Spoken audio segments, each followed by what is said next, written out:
A stock is born in London, yes, Russia's high-voltage power monopoly Federal Grid, trading for the first time on the London Stock Exchange, hoping to draw support from investors who want exposure to Russia, but don't want the risk of putting their money in Moscow. Ryan Shilkot spoke exclusively with the CEO of the $18 billion company, and he started by asking why the company has gone to the capital markets. We would like to provide a better access to the shares of FSK to international investors, as well as we would like to be actively present in international capital markets in light of the potential privatization of the stake of the state in the Federal Grid company. The government has 79% stake. When might it sell some of that? 4.11% of the government stake is potentially on sale according to the decision of the government. And the listing on the London Stock Exchange provides in future a better opportunity to make this deal. You're raising your tariffs by about 30% this year. They rose last year by about 50%. None of the other monopolies are able to raise their rates by so much as your company. Why are you allowed to do this? Our infrastructure is important from strategic point of view. Besides that, we are not that price sensitive to the final price of electricity. Our share in the final tariff is about 6–7%. So I think the investments in the grid are worthwhile, and they will provide a payback to the government, to the Russian economy, to the investors in the company.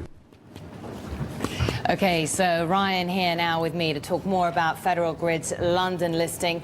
Not every day does a company like this list on the London Stock Exchange, right, Ryan? But they can't advertise that they're doing it in advance. That's exactly right. They can't tell investors, let's say, that are normally investing in the London stock market that they're going to do this because there are already existing shareholders. And when you announce that the same amount of shares are going to be available to a larger group of people, then theoretically that means that the share price might rise. So they're not supposed to do that. So what they do is they have this sort of celebration at the beginning of the day. It started at 8 a.m. with champagne at the London Stock Exchange, where they effectively sell their story and their stock to investors. And then everybody at 8:15 a.m. watched the stock go live. Now, it started at 725 pence a share. It went up to 730. It went down to about 720. Nothing really dramatic, but nonetheless, really this is a momentous occasion because this is an $18 billion company, the world's largest publicly traded transmission company coming to the market, and that's a big deal. What are the prospects for the stock? Well, you know, I can tell you last week the stock was up 15%.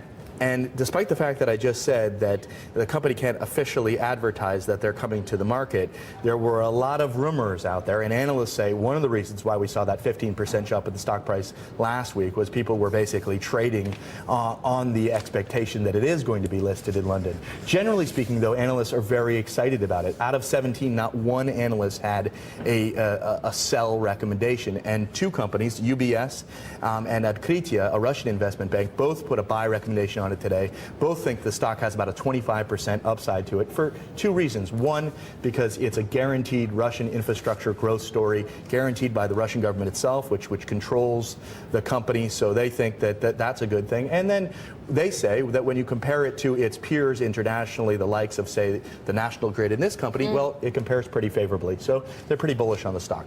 Great, yeah, thanks very much. 25% upside. Thanks very much, Ryan.